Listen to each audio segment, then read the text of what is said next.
아, 지난주에 이제 우리가 아합 얘기로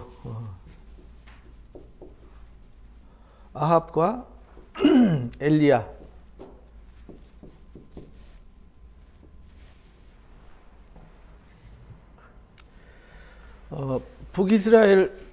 북이스라엘이 금송아지 숭배와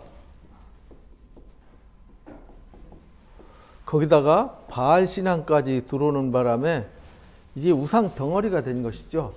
이게 바알 신앙이 들어오면은 바알이 가족이 있어요. 바알의 아버지가 엘이잖아요. 엘이라는 신과, 그래서 창세기에는 엘이라는 하나님과 여호와 하나님과 혼돈이 있었어요. 그래서 하나님을 나는 여호와 하나님이다라고 이제 구별해서 불러주셨죠. 그래서 전능하신 하나님 또는 여호와 하나님 이렇게 부르는데 거기에 엘과 바알의 아버지가 엘이에요. 그리고 이제 바알의 엘의 여신이 아세라란 말이에요. 그리고 처녀신이 아스다롯.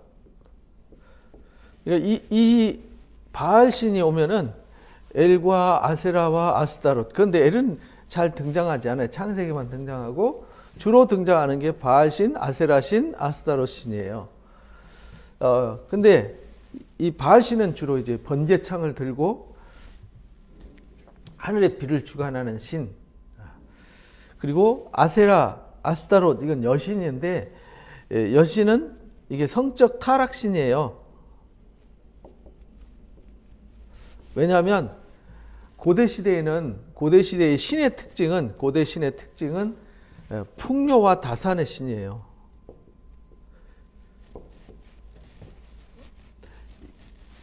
자식을 많이 낳는 것이 복이라고 생각했거든요.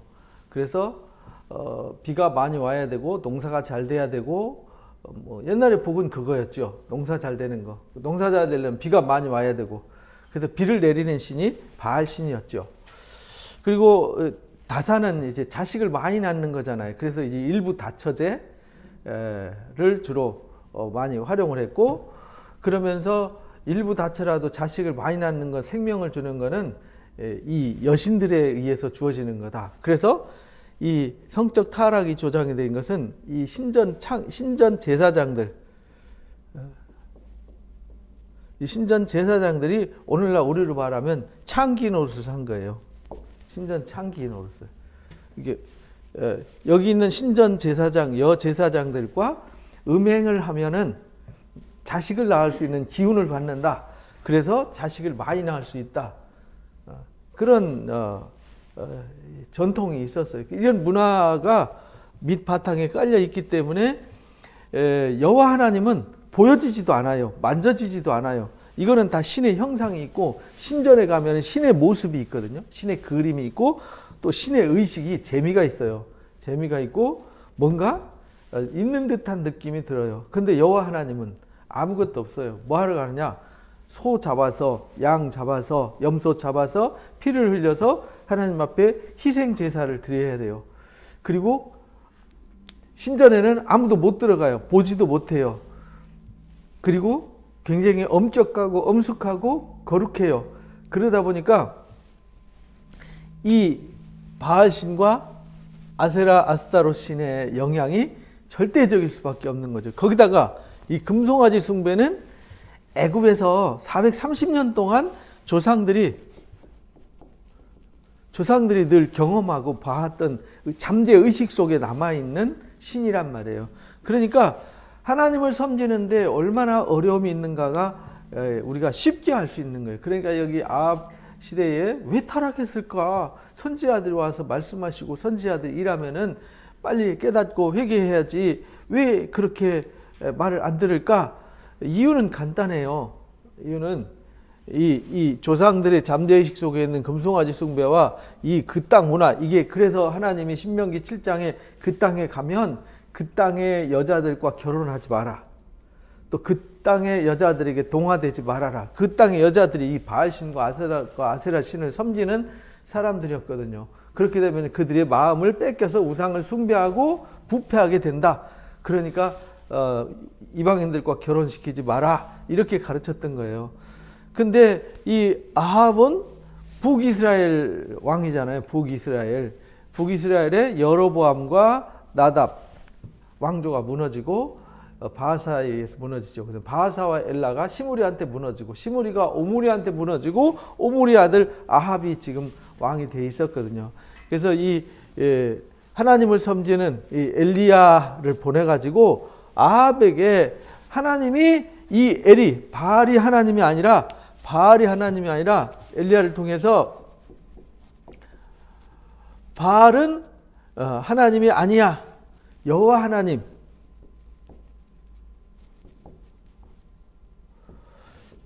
불로 응답하고 말씀으로 응답하는 여호와 하나님이 참 하나님이야 라는 것을 이제 가르쳐 준 거란 말이에요. 그들이 알고 있는 이게 아니야, 이게 아니라고 라는 것을 기도 대결을 통해서 보여주셨어요. 그리고 이제 엘리야가 와서 그렇게 해야만 했던 이유는 비를 내리는 신은, 비를 주는 신은, 가뭄과 비를 주관하는 신은 바알이 아니라 여호와 하나님이다. 그리고 이미 북이스라엘에는 여로보암 때 이미 제사장과 이 레위인들을 다 내쫓아 버렸어요. 내쫓아 버리고 하나님을 경외하고 하나님의 말씀을 그나마 쫓는 선지 생도들이 남아 있었죠. 선지 생도들이. 그 선지 생도들도 지금 아합 왕 때는 오바댜가 50명씩 밀실에 숨겨놔놓고 먹을 것을 갖다 주면서 비밀이 지키는 상황이 되었다. 그런 상황이죠. 그런 상황에 지금 엘리야가 기도 대결을 통해서 바알 선지자들을 기손신에서 다 쳐 죽였단 말이죠. 그리고 기도 응답대로 하늘에서 비가 내려줬어요. 지난주에 공부한 거죠. 그리고 오늘 19장에 아합이 엘리야가 행한 모든 일과 그가 어떻게 모든 선지자를 칼로 죽였는지를 이세벨에게 말하니라 이렇게 말해요. 이게요, 아합 왕이 유약한 왕이었어요. 유약한 왕. 그러니까 자기 주관이 뚜렷하지 않았어요. 그러니까 이세벨이 주도적이죠. 그러니까 주도적인 이세벨의 말을 따랐어요. 그래서 이세벨이 두로의 엣바알의 딸이잖아요. 엣바알 바알 선지자. 그러니까 바알 제사장, 바알 대제사장의 딸이었단 말이에요. 근데 아주 카리스마 넘치는 여자였기 때문에 아합을 쥐고 흔들어서 아합이 이스라엘 백성을, 북이스라엘 백성을 다스리는 게 아니라 이세벨에 의해서 좌지우지되는 이런 일이 있죠. 그러니까 이게 지도자는 자기가 누군지 정확해야 되는데 정체성이 뚜렷해야 되는데 정체성이 불분명하니까 결국은 이세벨에게 휘둘린 거죠. 이세벨이 사신을 엘리야에게 보냅니다. 그래가지고 내일 이맘때 반드시 내 생명을 저 사람들 중 한 사람의 생명과 같게 바알 선지자를 죽인 것처럼 죽일 거다. 그렇게 하지 않으면 신들이 내게 벌 위에 벌 내림이 마땅하다. 이렇게 말해요. 그러니까 이세벨이 이 자기가 신이라고 생각하는 바알 신이 제사장들 400명이나 죽였으니까 얼마나 생각해보지. 한두 명도 아니고 자기가 따르던 바알 제사장들 싹 다 자기 수족 같은 사람들을 죽여버렸으니 지금 이세벨이 난리 날만 하죠. 근데 그 엘리야와 기도 대결할 때 이세벨이 거기 없었단 말이에요. 그가 이 형편을 보고 일어나 이렇게 말합니다. 엘리야가 지금 상황을 보니까 이세벨이 진노해가지고 난리가 났단 말이에요. 그래서 자기 생명을 위해서 도망갔더라 이렇게 말해요. 그래서 유다에 속한 부엘세바까지 갔더라. 그러니까 이스라엘에서 지금 부엘세바까지 내려갔으니까 직선거리로 해도 한 200km 된단 말이에요. 200km가 되는 거리를 아주 멀리 도망쳤어요. 자기 자신을 광야로 들어가 하룻길쯤 가서 로뎀나무 아래에 앉아가지고 자기가 죽기를 원하여 이르되 여호와여 넉넉하오니 지금 내 생명을 거두어 주십시오. 나는 조상들보다 낫지 못합니다. 이렇게 아니 방금 하나님이 응답하셔가지고 바알 제사장들을 다 죽이고 하나님 응답해 주시고 했는데도 이 엘리야가 이세벨이 죽이겠다고 달라드니까 이 브엘세바까지 피난을 갔단 말이에요. 브엘세바는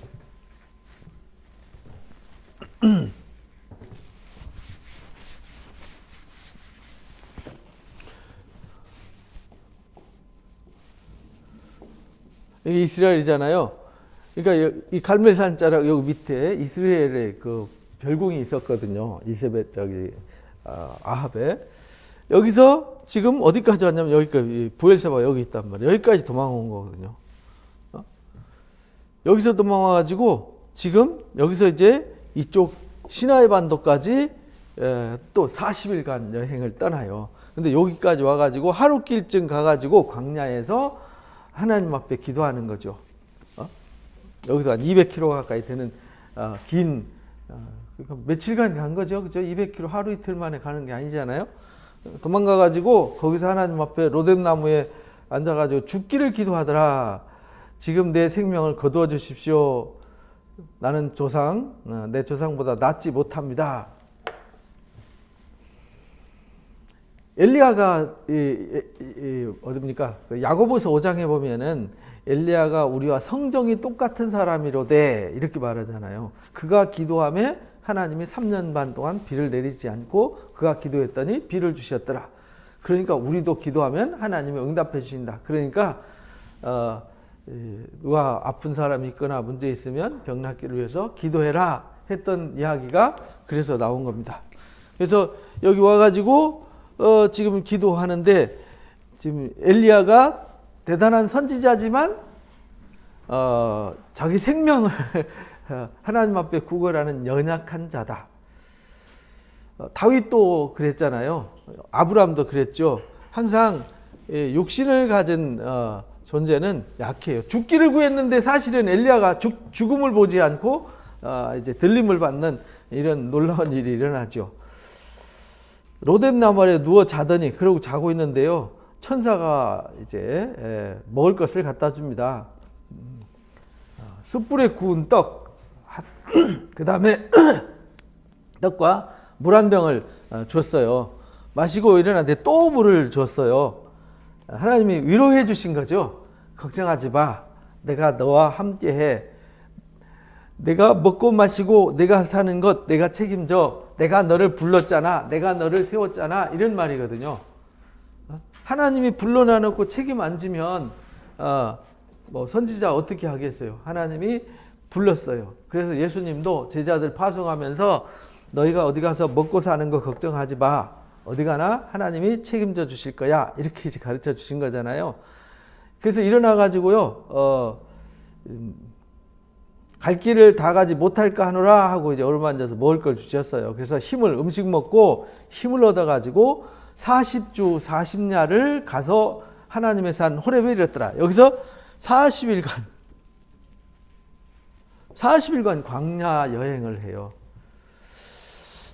이스라엘 백성들이 40년을 광야 여행을 했지만 여기 40일간 가잖아요. 이 40일도 보통 이 에너지 가지고는 못 가는 거리예요. 우리가 이제 이스라엘 가서 보면은 그 광야가 아주 끔찍한 곳이거든요. 그 끔찍한 거리를 40일 동안 간다. 대단한 거죠. 왜냐하면 그 길이 어떻게 생겼냐면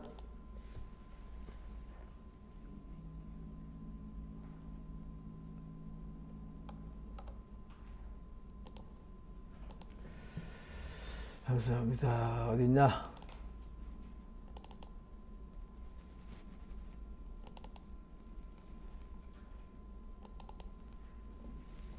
이런 광야 길이란 말이죠. 이런 광야 길을 40주 40날을 갔다는 거예요. 이거 엄청난 거거든요.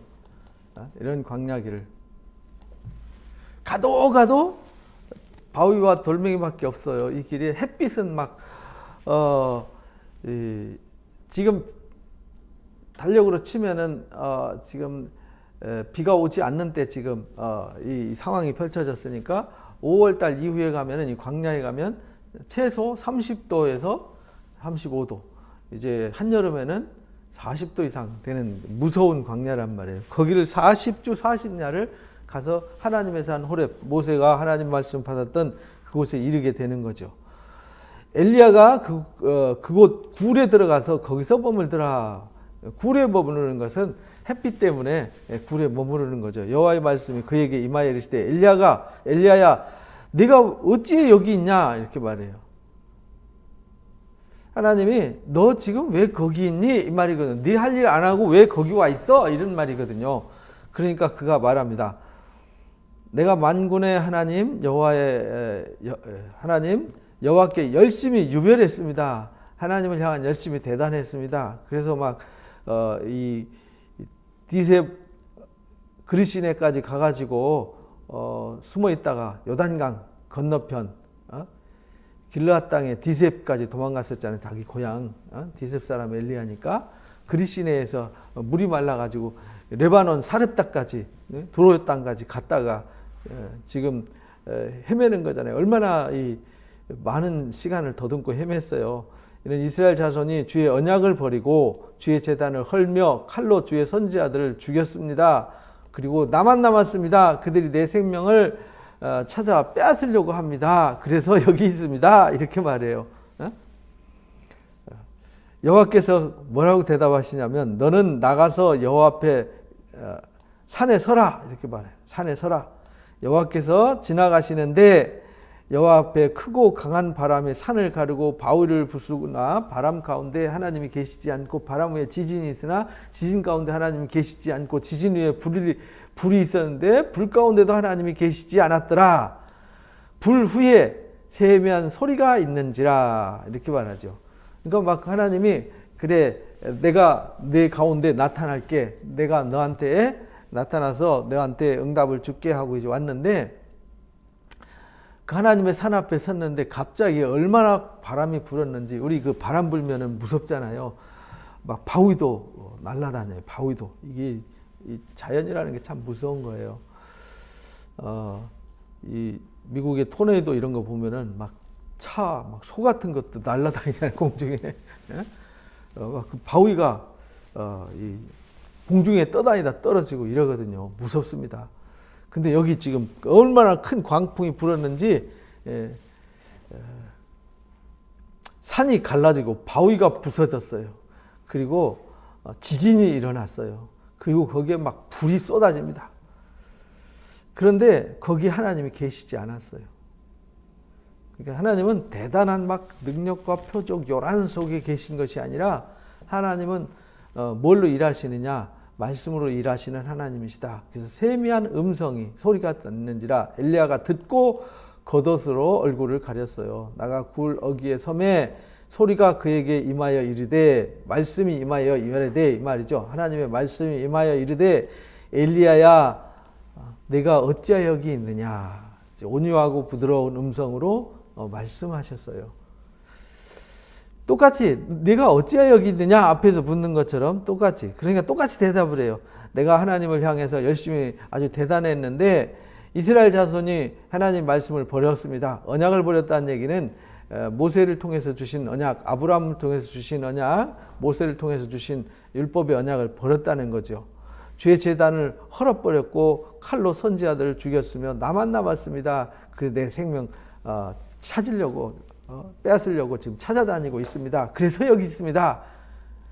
여호와께서 그에게 이르시되 너는 내 길을 돌이켜 광야를 통하여 다메섹에 가서 이르거든 하사엘에게 기름 부어 아람 왕이 되게 하라. 그래가지고 하나님이 기도했을 때 여기서 이제 미션을 주셨어요. 미션 사명을 주셨는데 첫 번째 사명이 뭐냐면은 하사엘 다메섹 가가지고 아람 왕이죠. 다메섹이니까 아람이죠. 아람 왕 하사엘을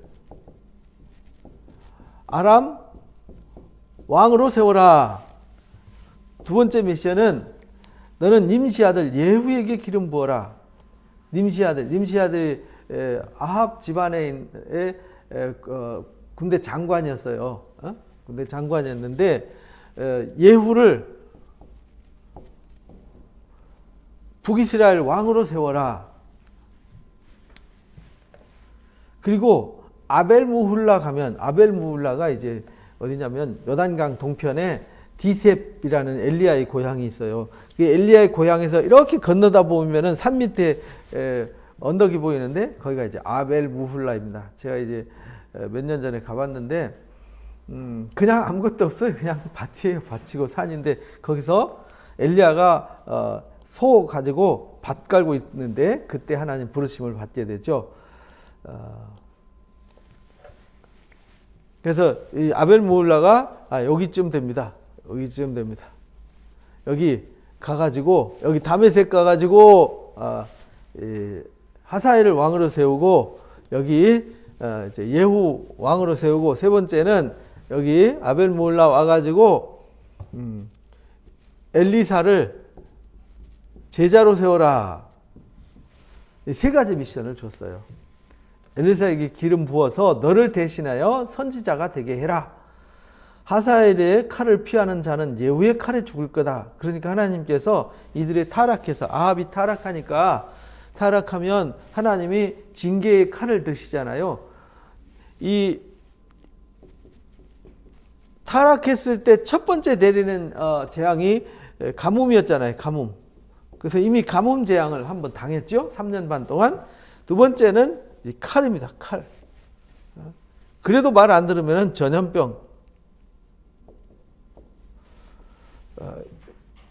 이런 것으로 이제 징계를 하셨어요. 그래서 이 아람 왕 하사엘을 통해서 징계를 할 거다. 이 징계를 받지 않으면은 이 다른 왕 예후를 세워가지고 죽게 될 거다. 예후의 칼을 피하는 자는 엘리사가 죽일 거다. 그러니까 이 세 사람을 세운 목적이 뭐냐면 징계. 말씀을 떠나서 언약을 떠나서 하나님 말씀을 떠나서 그들에게 징계를 내릴 거다라는 징계의 이야기입니다. 그래서 열왕기 하 9장까지 이제 엘리사 활동하고 열왕기 하 9장에 이제 예후가 세워지고 열왕기 하 10장에 이제 바알 통해서 예후를 통해서 바알 섬기는 사람들을 아주 몰살시켜 버리죠. 그러나 내가 이스라엘 가운데 7천을 남기리니 이렇게 말했어요. 7천을 다 바알에 무릎 꿇지 아니하고 다 바알에게 입맞추지 아니한 자. 그 말은 7천이라는 말은 숫자로 7천 명이라는 뜻이 아니고요.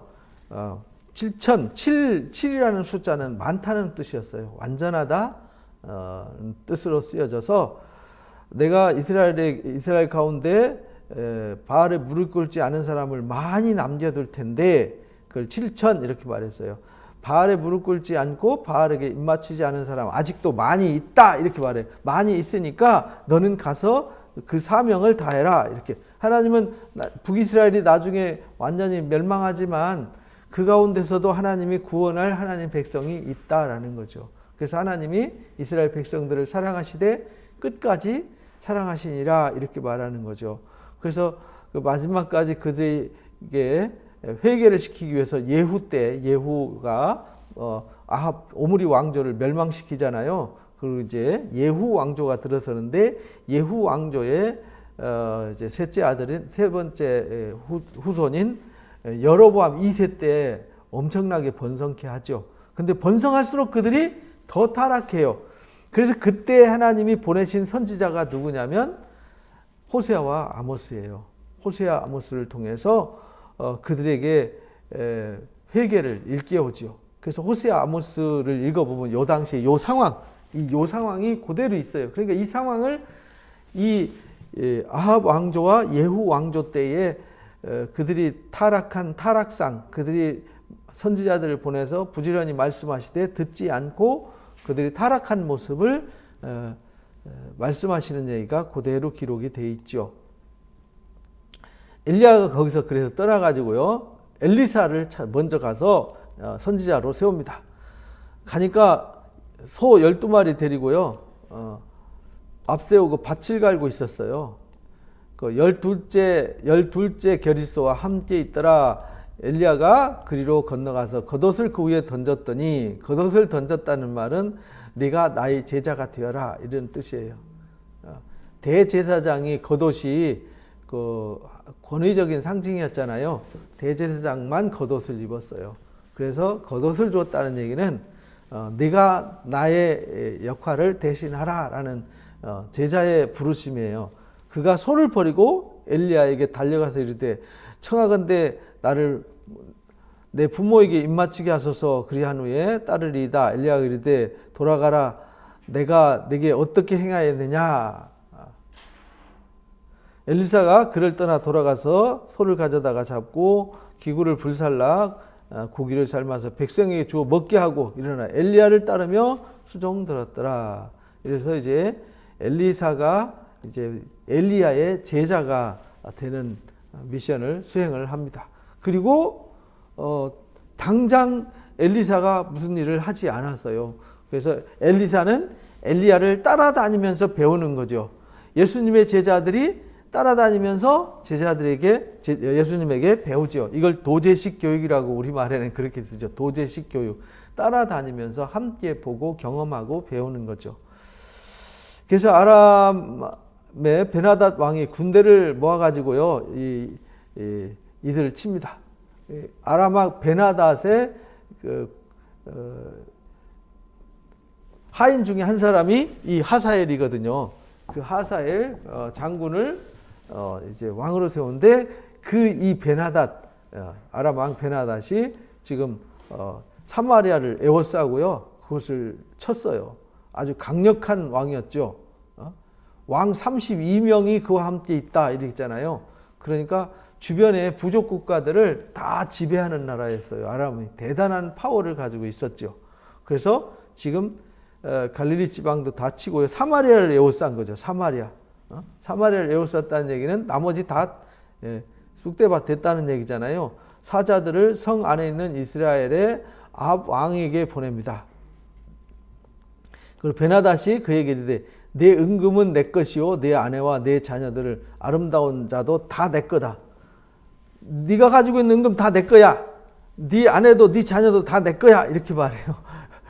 그러니까 지금 전쟁이 끝났다 이 말이죠. 그러니까 항복해. 이스라엘 왕이 대답하여 이르기 말하기를 내 주 왕이여 왕의 말씀같이 나와 내 것은 다 왕의 것이니이다. 그러니까 힘이 없어요. 이제 할 수 있는 게 없어요. 그래서 맞습니다 이렇게 말하죠. 사신들이 다시 와서 베나단에 이르노라. 내가 이미 내게 사람을 보내어 말하기를 너는 내 은금과 아내들과 자녀들을 내게 넘기라 하였거니와 내일 이맘때에 내가 내 신하들을 내게 보낼 텐데 그들이 내 집과 내 신하들의 집을 수색하여 내 눈이 기뻐하는 것을 그들의 손으로 잡아 가져가리라. 내일 이맘때에 이제 다 가져가겠다는 거예요. 집에 있는 거 다 뒤져가지고 기뻐하는 것들 싹 다 가져가겠다. 이에 이스라엘 왕이 나라의 장로들을 불러서 말합니다. 너는 이 사람이 악을 도모하고 있는 줄을 자세히 알라.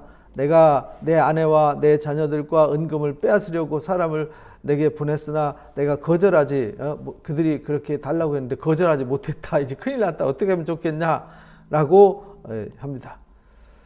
모든 장로와 백성들이 다 왕한테 왕께 아뢰되 왕은 듣지도 말고 허락하지도 마옵소서 한지라. 왕이 베나닷 신하들한테 말합니다. 구한 것을 그대로 하려니와 이것은 내가 종에게 구한 것은 다 내가 할 수 있는데 이것은 내가 할 수 없다라고 가서 보고를 하게 했어요. 그때 베나닷이 다시 사람을 보내서 말합니다. 사마리아에 부스러진 것이 나를 따르는 백성 무리의 손에 채우기에 족할 것 같으면 신들에게 내 벌 위에 벌 내리심이 마땅하다. 그래? 알았어. 내가 가만 안 둬. 이래가지고 전쟁을 일으키는 거죠. 이스라엘 왕이 갑옷 입고 나가서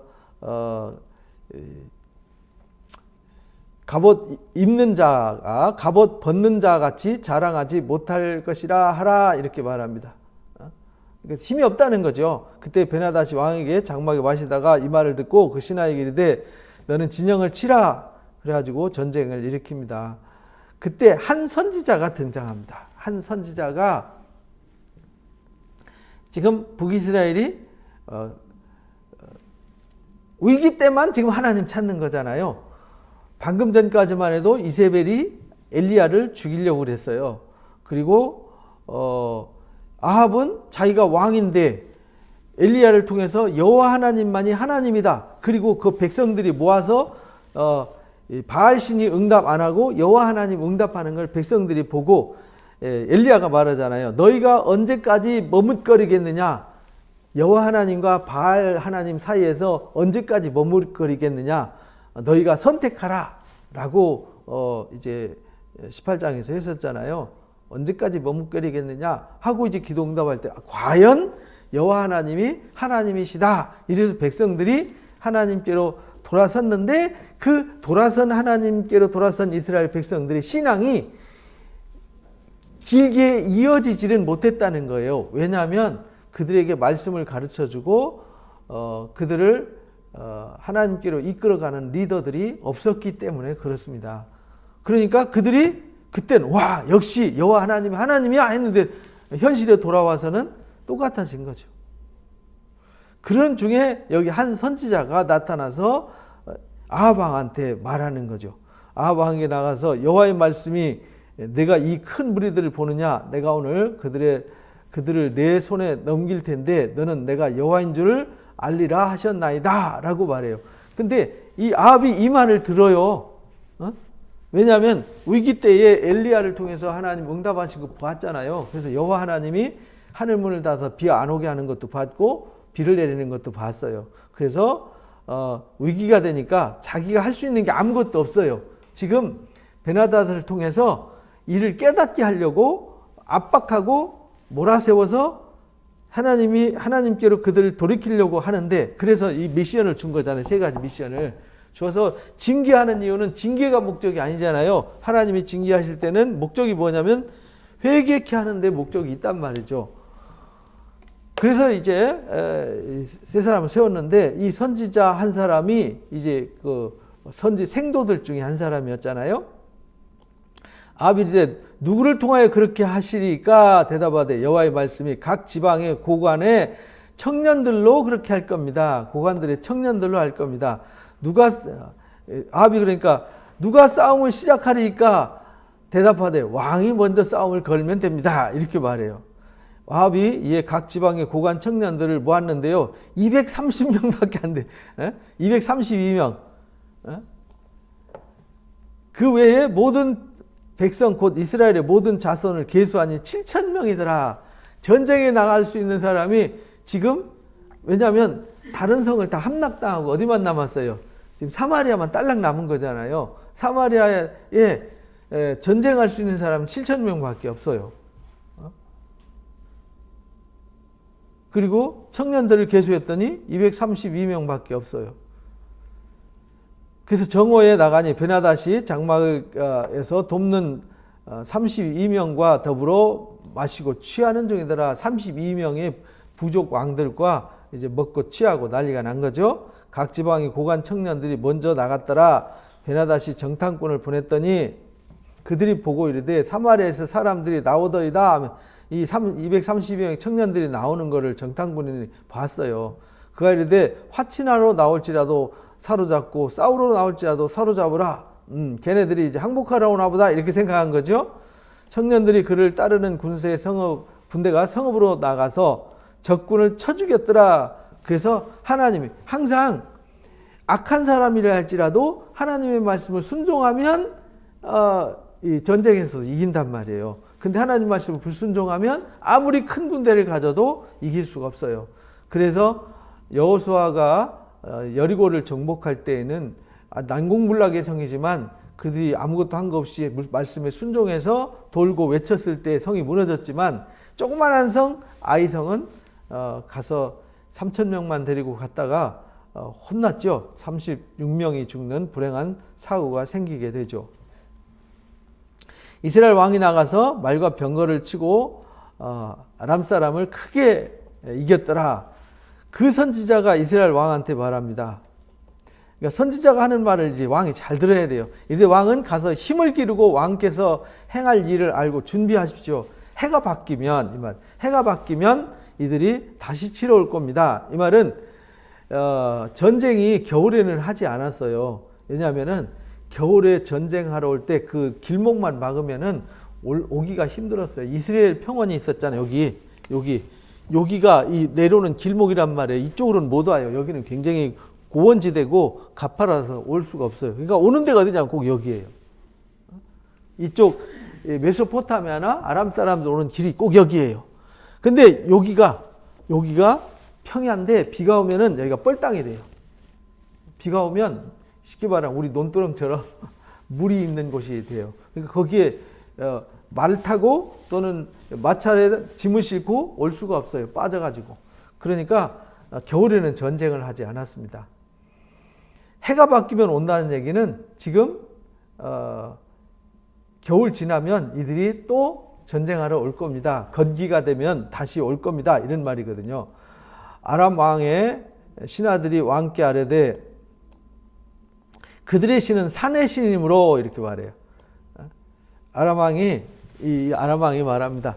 이 전쟁에서 패한 이유를 보니까 그들은 산의 신이다. 왜냐하면 이들이 여기 전쟁하러 올 때 여기 전쟁 어디서 하냐면 여기 모래산, 다볼산, 길보아산 여기가 산이에요. 산이 있어요. 그리고 여기 갈멜산, 여기 또 이 므낫세산. 그래서 므낫세산지, 갈멜산지, 여기 길보아산, 다볼산 여기 산에 있고 여기 평지에 이 사람들이 오면은 싸워서 이겼단 말이에요. 그래서 그들은 산의 신을 섬기기 때문에 그들이 우리보다 강하거니와 우리가 만약 평지에서 그들과 싸우면 반드시 이길 겁니다. 이 사람들 평지를 끌어내야 됩니다. 거기서 싸우면 이길 겁니다. 이렇게 말해요. 왕이 이 일을 행하실지니 곧 왕들을 제하여 각각 그곳에서 떠나게 하고 그들을 대신 총독으로 두시고 왕이 잃어버린 군대와 같은 군대를 왕을 위해서 보충하고 말은 말대로 병거는 병거대로 보충하고 우리가 평지에서 그들과 싸우면 반드시 이길 겁니다. 그 말을 듣고 그리하니라. 그 말 듣고 다시 해가 지나면 선지자 말대로 해가 바뀌어서 다시 쳐들어옵니다. 해가 바뀌니 소집하고 아벡으로 왔습니다. 아벡 전투죠. 그 유명한. 이스라엘 자손도 소집되어서 군량을 받고 마주 나가서 그들을 앞에 진영을 치니 이스라엘 자손 두 무리의 적은 염소떼와 같고 이스라엘 자손 두 무리의 적은 두 무리의 염소떼니까 얼마 안 되는 거죠. 이렇게 눈에 보여지는 염소떼. 아람 사람들은 그 땅에 가득하더라. 이 전쟁이 뭐 이미 안 봐도 이미 게임이 끝난 거죠. 아람 군대가 봤을 때는 그때에 하나님의 사람이 나타나요. 지금 아합 왕이 아무것도 할 수 없는 불리한 상황 속에 인간이 꼭 그러잖아요. 위기에 처하면 꼭 아이쿠 하나님 찾잖아요. 지금 아합이 그런 상황인 거죠. 아이쿠 하나님의 사람이 이스라엘 왕에게 나와 말하되 이스라엘 여호와의 말씀에 아람 사람이 말하기를 여호와는 산의 신이요 골짜기 신이 아니라 하는도다. 그들은 그렇게 이해한다는. 그러므로 내가 이 군대를 다 내 손에 넘길 테니까 너는 내가 여호와인 줄을 알게 될 거다. 이래가지고 진영이 서로 대치한 지 일주일 동안 대치하고 있다가 7일 날에 접전해서 싸워서 이제 전쟁을 했는데 보병 10만 명이 죽습니다. 엄청나게 죽었죠. 그 남은 자는 아벡으로 도망해서 성읍으로 들어갔더라. 그 성벽이 그 남은 자 2만 7천 명 위에 무너지고 베나닷은 도망하여 성읍에 이르러 골방으로 들어갔더라. 그래서 그 남은 자들은요 성이 무너져가지고 성벽이 무너져가지고 죽습니다. 그의 신하들이 그에게 말하되 우리가 들은즉 이스라엘의 집의 왕들은 인자한 왕이라. 이렇게 이제 신하들이 이제 숨었는데 골방에 들어가 숨었는데 신하들이 와가지고 아이고 걱정하지 마세요. 이스라엘 왕은 인자한 왕이래요. 그 말은 이세벨은 강력한 카리스마를 가지고 있지만 아합 왕은 결정장애가 있어요. 어떤 일을 결정하는데 결정장애가 있어서 유약하고 그런 왕이었어요. 그걸 아는 거죠. 약점을. 만일 우리가 굵은 배로 동이고 테두리를 머리에 쓰고 이스라엘 왕에게 나가면 그가 혹시 왕의 생명을 살려줄 겁니다. 불쌍한 아주 이 모습이 굵은 배를 허리에 동이고 테두리를 머리에 썼다는 얘기는 아주 초라한 모습으로 목숨 구걸하는 이 불쌍한 모습으로 하고 가는 거거든요. 굵은 배로 허리를 동이고 테두리를 머리에 쓰고 이제 그대로 갔습니다. 왕의 종 베나닷이 청하기를 내 생명을 살려주옵소서 하더이다. 아합이 이르되 그가 아직도 살아있느냐? 그런데 형제이니라 이렇게 말해요. 하나님이 말씀하신 대로 그들을 강력하게 징계를 했어야 되는데요. 내 형제니라 이렇게 말해요. 그 사람들이 좋은 징조로 여기고 그 말을 얼른 받아서 대답하되 야 이거 좋은 징조다. 벌써 이제 아합이 벌써 마음이 기울었다는 거죠. 베나닷은 왕의 형제가 맞습니다. 왜냐하면 아람 사람들이 아브라함의 그 조상들이잖아요. 아브라함의 조상 형제들. 그래서 이 야곱도 아람 사람 밧단 아람이라고 그러죠. 밧단 아람의 라반 집에 가가지고 20년 동안 살다 왔으니까. 그래서 이 야곱이 리브가를 데리고 올 때 이삭을 위해서 아브라함이 이삭을 위해서 아내를 취할 때도 그랬지만 이제 야곱이 또 자기 외삼촌 집에서 20년 동안 있다가 재산을 몽땅 불려가지고 돌아왔잖아요. 그때 이제 이삭의 아내 리브가를 택할 때도 고향에 가서 이방인이 아닌 조상들 가운데서 아내를 취하라 해가지고 취했던 사건이 있었잖아요.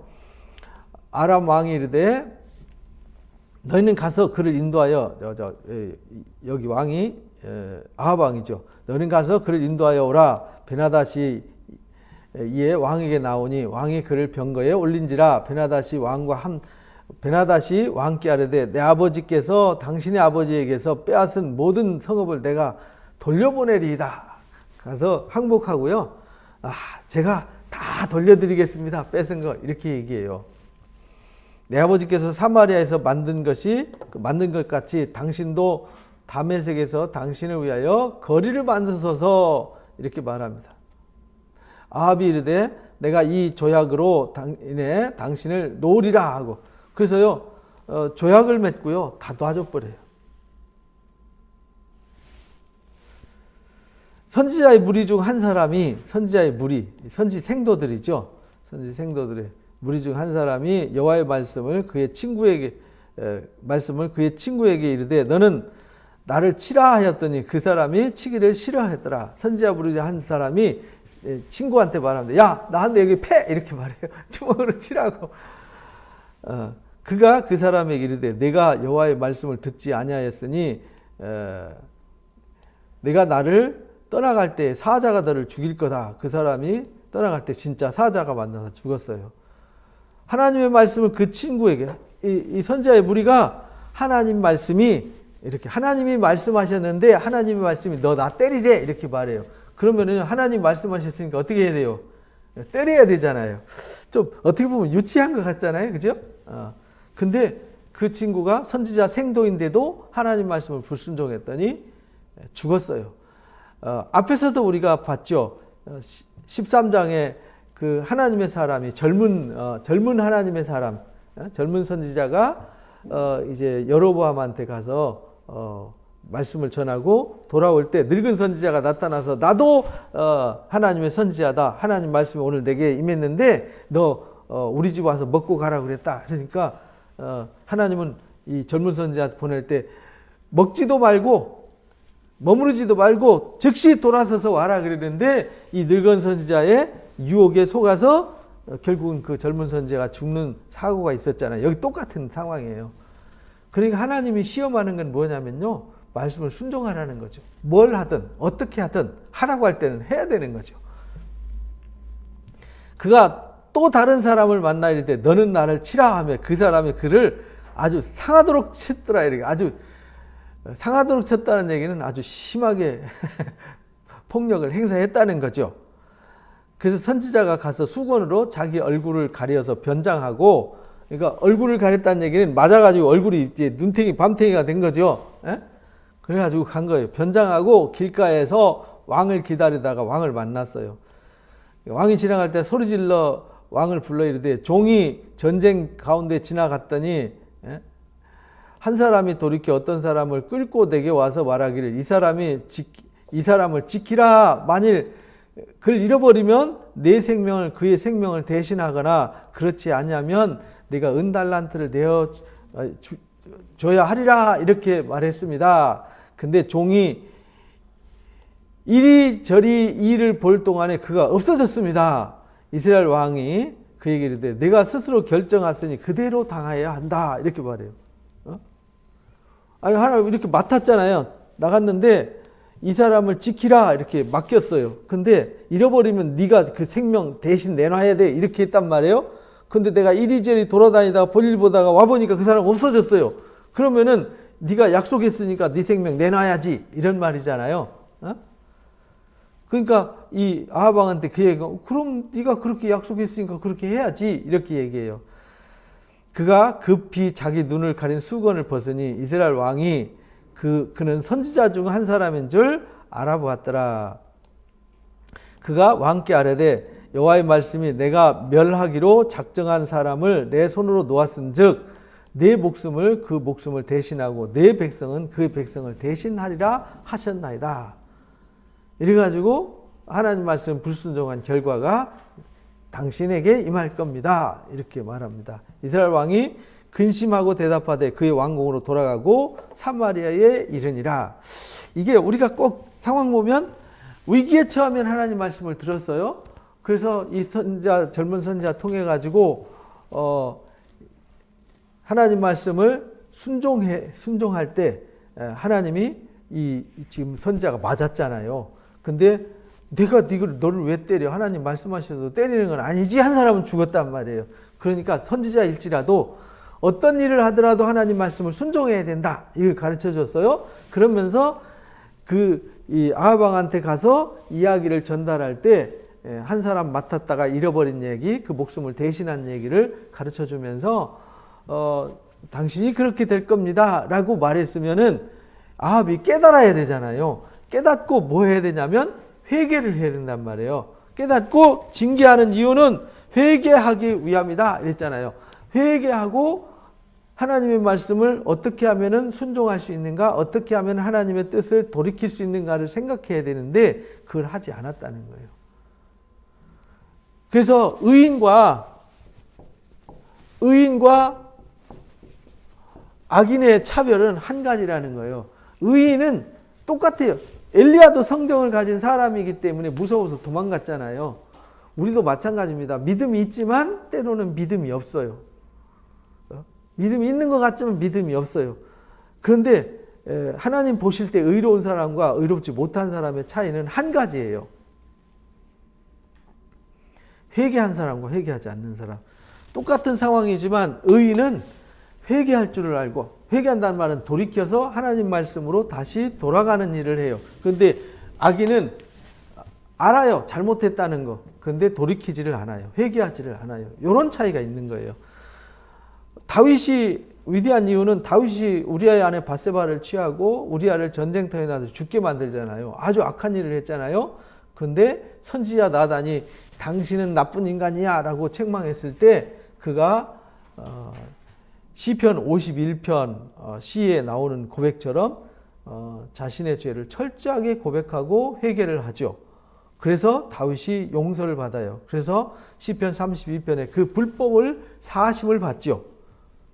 불법을 사하심을 받는 자는 복이 있다. 그래서 로마서 4장에서 우리도 악하고 부족한 존재지만 하나님이 없는 사람이고 하나님 떠나서 죄의 종이었지만 하나님이 불법을 사해 주셔서 예수를 믿음으로 죄를 깨끗하게 하고 우리가 하나님의 자녀가 되고 하나님 앞에 나아갈 수 있는 길을 여셨다. 이렇게 가르쳐줘요. 그러니까 이 아합이 회개해야 되는데 회개하지 않아요. 그래서 우리가 열왕기를 쭉 살펴보고 선지자들의 글을 살펴보면은 요 차이가 있어요. 회개하지 않는 왕과 회개하는 왕. 사울 왕도 그랬죠. 하나님의 말씀이 옳아요. 그런데 절대로 하나님 말씀을 따라서 제사하는 법이 없잖아요. 속죄제, 번제, 화목제 하는 사례가 아예 없어요. 다윗은 뭔 일만 있으면은 가서 먼저 하나님 앞에 제사하고 하나님의 음성을 듣고 하나님 말씀을 순종하는 자세를 취하게 되죠. 여기서 아합 왕이 이렇게 회개하지 않고 이가 회복되지 않는 이유는 한 가지였어요. 이들에게 뭐가 없느냐면 하나님 말씀이 없었어요. 그래서 기독교의 신앙은 말씀이 있느냐 없느냐가 결정을 짓는 겁니다. 선지자들 얘기를 쭉 살펴보고 열왕들의 이야기를 쭉 살펴보면 항상 회개하고 개혁을 했던 왕들은 항상 옆에 뭐가 있냐면 말씀이 있었어요. 왜냐하면 신명기 17장에 왕이 되면은 성경책을 복사해서 그 옆에 둬야 된다. 신명기 17장에 보면 이렇게 가르쳐 주셨어요. 왕에 오르거든 17장 18절이죠. 이 율법서 하나님 말씀을 등사본 복사본을 레위 사람 제사장 앞에서 책에 기록해라. 그리고 평생에 자기 옆에 두고 읽어라. 평생에 자기 옆에 있는 왕. 이 왕은 의로운 왕이었어요. 그리고 하나님이 함께하고 하나님이 도와주는 왕. 그의 하나님 여호와 경외하기를 배우며 율법의 모든 말씀과 규례를 지켜 행하라. 그러면 그 마음이 형제 위에 교만해지지 않는다. 교만해지지 않는다는 말은 하나님의 말씀을 떠나지 않는다 이 말이죠. 자기 생각보다 하나님의 생각을 중요하게 여겨서 하나님 말씀을 늘 가까이 하고 그 말씀을 순종한다 이런 말이죠. 그 명령을 떠나 좌로나 우로나 치우치지 않게 된다. 그러면은 자손이 또는 왕위가 장구할 거다 이렇게 가르쳐 주셨죠. 그런데 아합 왕은 그렇게 하지 않았다. 그래서 이제 아합 왕이 하나님 말씀을 떠남으로 나타나는 현상이 또 21장에 나오는 거예요. 나봇의 포도원 이야기. 왜 하나님이 아합 왕을 버렸을까? 거기에 이제 엘리야를 보내고 선지 생도들을 많이 보내서 말씀하시고 그를 도와주려고 그를 회개시키려고 그를 일깨우려고 애쓰지만 듣지 않았어요. 우리도 마찬가지예요. 그래서 예레미야 선지자가 선지자를 보내는데 부지런히 보냈는데 그들이 듣지 않았다. 예레미야 3장에 그래가지고 북이스라엘이 하나님이 이혼 증서를 써줬다. 근데 남유다 자매인 남유다 너도 정신 못 차리고 왜 하나님 말씀을 떠나서 더욱 부패하느냐라는 책망을 하죠. 그래서 돌아와라 내가 너희 남편 아니냐라고 부르시는 하나님의 말씀이 그래서 나오는 겁니다. 그러니까 우리가 단순히 이 스토리만 보고 아합 왕이 이런 일이 있었군 그 백그라운드를 읽을 수 있어야 돼요. 백그라운드에 왜 아합 왕이 분명히 선지자의 말을 들었고 선지자의 말대로 했는데 왜 아합 왕이 이렇게 악한 왕으로 지목되고 악한 결과를 만들었을까? 이유는 한 가지입니다. 말씀을 순종하지 않았다. 그리고 말씀이 없었다. 옆에 성경책이 없었어요. 성경이 복사해서 놓고 그걸 읽고 하나님 경외하기를 배워야 되는데 그걸 못했어요. 그리고 그걸 가르치는 선지자들 또는 제사장들, 레위인들을 다 쫓아내버렸어요. 그래서 성경의 역사에 도 그렇고 기독교 역사도 그렇고 오늘날도 그렇고 하나님이 가장 귀하게 여기는 사람이 누구냐면 가르치는 사람이에요. 가르치는 사람이 귀하게 여겨지고 가르치는 사람이 정신을 차리고 제대로 가르쳐야 백성들도 복을 받고 은혜를 받게 되는 것이죠. 근데 하나님 나라만 그런 것이 아니라 세상도 그렇잖아요. 지도자가 제대로 눈이 똑바로 바뀌고 정신이 똑바로 바뀐 지도자와 선생이 있어서 백성들 똑바로 가르쳐야 나라가 부강한 그것도 하나님의 섭리잖아요. 그래서 교회도 마찬가지고 하나님의 역사 똑같다라는 것을 엘리야, 그 다음에 선지 생도들, 그 다음에 아람 왕 베나닷과 또 이 아합 왕을 통해서 하나님 하시는 일을 우리에게 보여주셨습니다. 우리는 늘 하나님의 말씀을 가까이 하고 그 말씀으로 깨달음을 얻어서 말씀을 가까이 하고 말씀을 좌로나 우로나 치우치지 않고 떠나지 않는 그래서 하나님의 경령과 인도하심 우리에게 함께하는 승리하는 삶이 되시기를 주님의 이름으로 축복합니다. 기도하고 마칩니다. 귀한 시간 귀한 말씀으로 일깨움 주시니 감사합니다. 수많은 사람들이 하나님을 찾지만 그 하나님을 찾는 것이 하나님의 뜻을 쫓고 그 말씀을 순종하기 위해서 찾는 것이 아니라 자기가 힘들고 어려울 때 자기의 필요를 채우고자 하나님을 찾는 어리석은 모습을 보게 됩니다. 오늘 아합 왕을 통해서 그것을 우리에게도 보여주셨습니다. 자기가 힘들고 어려울 때 위기에 처할 때만 하나님 말씀을 듣고 그에게 평안을 주었을 때는 자기 생각대로 하나님 말씀을 떠나서 하나님 말씀을 왜곡시키고 하나님의 뜻이 이루어지지 않도록 스스로 타락하는 모습을 보여주었습니다. 하나님, 우리는 언제 어떤 상황 속에서도 한결같이 하나님 말씀을 주야로 묵상하고 그 말씀을 마음에 새기고 그 말씀의 뜻에 순종했던 다윗처럼 또 의인들처럼 그렇게 하나님의 말씀을 소중하게 여기고 내 생각, 내 뜻이 아니라 하나님의 뜻이 우리에게 가장 소중함을 알고 그 뜻에 순종하는 삶을 살아서 하늘의 뜻이 하나님의 정하신 섭리가 우리 삶 속에 다 이루어지고 하나님의 나라와 영광이 우리 안에 다 나타나고 이루어지는 역사가 있게 하여 주옵소서. 감사하며 예수님의 이름으로 기도하옵나이다. 아멘. 맞습니다. 수고하셨습니다.